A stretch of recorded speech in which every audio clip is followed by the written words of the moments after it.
Señoría. Gracias, presidenta. Buenas tardes, señorías. Esta tarde hablamos de la situación en la que se encuentra el Plan de Protección del Litoral de Andalucía y les confieso a sus señorías que a nosotros nos tiene muy preocupados la situación actual. Primero, porque ha creado una situación de inseguridad jurídica y, segundo, por los efectos perversos que pudiera tener sobre la salvaguarda del patrimonio costero andaluz. Señor consejero, parece que los problemas se le van amontonando. Primero fue los PGO tumbados en los tribunales, luego fue la sentencia del Algarrobico, luego fue el proyecto de almacenamiento y extracción de gas en Doñana, luego ha sido el peor verano de incendios de la historia y ahora tenemos la sentencia del Plan del Litoral, también tumbado por los tribunales, al menos de forma provisional. Pareciera que tiene usted el síndrome de Diógenes con los problemas ambientales.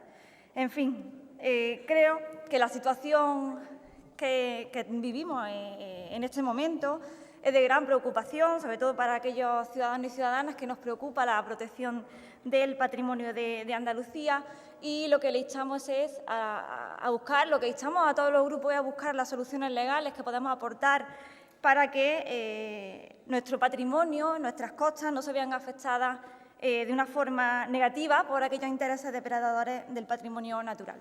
El Plan de Protección del Corredor del Litoral es, junto con el Plan de Ordenación del Territorio de Andalucía y junto con los planes de ordenación de ámbito territorial, uno de los instrumentos fundamentales y básicos para la ordenación del territorio. De ahí su gran importancia.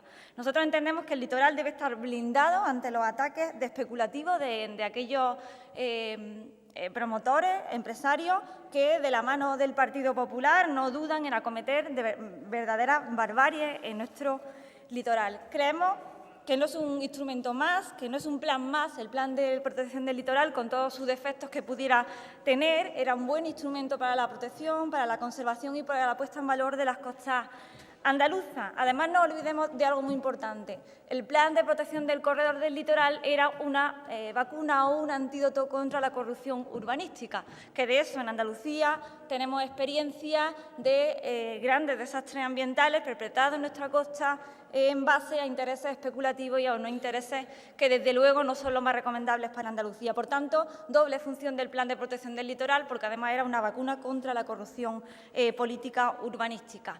Desde nuestro punto de vista, como he dicho, con todos los defectos que pudiera tener el Plan de Protección del Litoral, venía a garantizar algo que para nosotros es fundamental, que es el desarrollo urbanístico sostenible de las costas en Andalucía. Nosotros criticamos que el plan, en principio, era poco valiente, que no se ajustaba a todas las necesidades del territorio, pero repito que es esencialmente importante para Andalucía y para la salvaguarda del patrimonio. La sentencia de la que hoy hablamos, del Tribunal Superior de Justicia, es muy clara, no deja lugar a dudas. Declara nulo de pleno derecho el Plan de Protección del Litoral por falta de competencia del Gobierno en funciones. ¿Y por qué ocurrió esto? Pues básicamente porque el Gobierno, según la sentencia, se extralimitó de las competencias al aprobar un plan estando en funciones, no siendo de despacho ordinario de asuntos públicos, ni estando justificada su aprobación, ni tampoco estando justificado el interés general. La sentencia, cuando uno la analiza, va viendo que va desmontando uno a uno los argumentos que, en principio, esgrimió la Junta de Andalucía. El primer argumento era la sentencia sostiene que no se puede considerar despacho ordinario de asuntos públicos porque tiene una clara orientación política, tiene vocación y proyección de futuro. El señor consejero ha dicho que está carente de orientación política. Yo en ese momento me pregunto, ¿usted cree, señor consejero, que el Partido Popular hubiera aprobado un plan de protección del litoral como el que se aprobó aquí en Andalucía? Yo creo que no, que al final tiene una vocación política detrás. Tenía unas funciones y además comprometía y condicionaba al nuevo Gobierno independientemente de que fuera del mismo color. La sentencia también dice que el interés general no sufriría por demorarse la aprobación escasamente un mes hasta la toma de posesión del nuevo Gobierno. Y, evidentemente, usted ha aludido a ese informe de la Secretaría General de Ordenación del Territorio y Cambio Climático. En ese informe también decía que había que aprobar el plan porque cumplía el plazo que establecía la disposición adicional única del Decreto 5 del 2012, de 2 años y 6 meses. Pero la sentencia también recuerda que los procedimientos en caso de instrumentos de ordenación del territorio no caducan, ¿no? Y, por otra parte, se aludía a la necesidad de aprobar el plan de forma urgente porque caducaba el plazo, eso sí, del levantamiento de la suspensión, se produciría el levantamiento de la suspensión cautelar que estableció el Decreto Ley 5 del 2012 respecto a la aprobación de los instrumentos de planeamiento y desarrollo en zonas protegidas. Y ahora lo que nos pasa es que la situación es bastante perversa, porque justamente uno de los motivos que se alegó para aprobar el plan con urgencia ahora se nos está volviendo en contra. Y ahora volvemos a tener la misma amenaza de la ejecución de los planes parciales de Valdevaquero, del Cañar o en Carboneras, ¿no?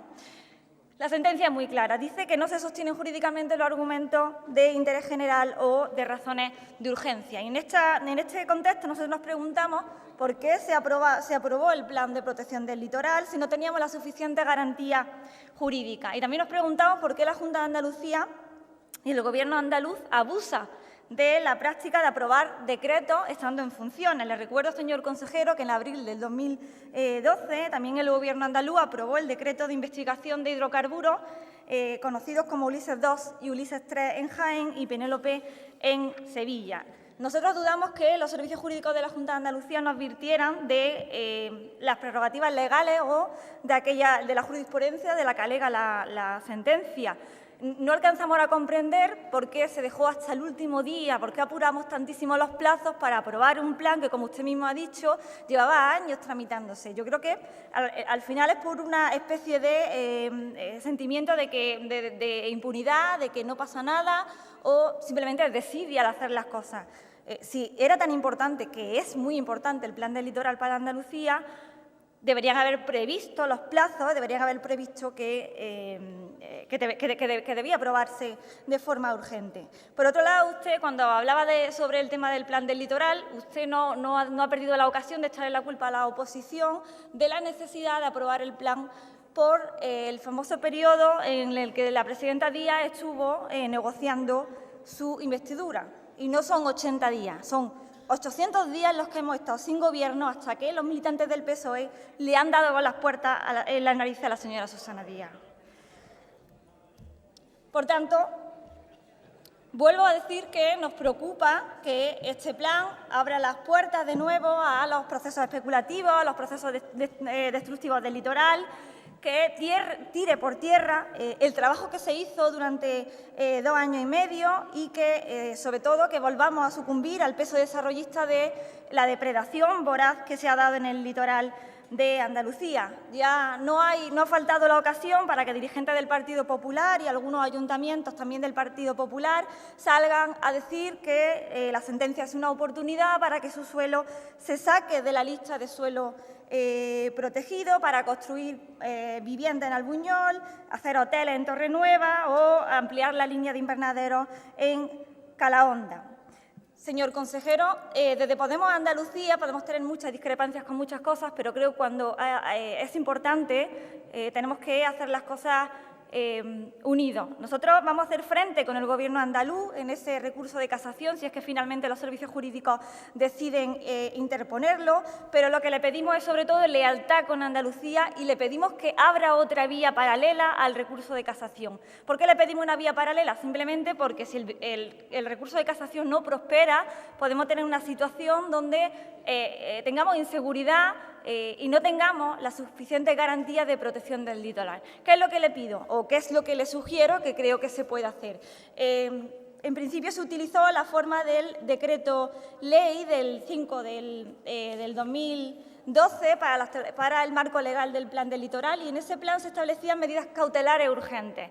Yo creo, señor consejero, que los servicios jurídicos de la Consejería de la Junta de Andalucía deberían estudiar la posibilidad de nuevo, aprobar un decreto ley que establezca medidas cautelares urgentes para garantizar que los planes sectoriales y los planes parciales en suelo no urbanizable que puedan reactivarse si la sentencia del recurso de casación no prospera, no lleguen a aprobarse. Es decir, que tengamos una vía alternativa que nos garantice que si el recurso de casación no llega a buen puerto, no tengamos que esperar otra vez, bueno, aunque tengamos que esperar 2 o 3 años el tiempo que tengamos que esperar, pero que tengamos garantía de que no van a aprobar esos planes parciales. Es decir, que se establezcan medidas cautelares urgentes, como ya se hizo con el decreto del 5 del 2012. Yo creo que al final lo interesante es que tengamos las garantías suficientes jurídicas y legales de que el Plan de Protección del Litoral siga en vigor. No nos podemos, en Andalucía no se puede permitir que este plan no esté en vigor, no podemos darle la oportunidad a aquellos que quieren depredar el patrimonio.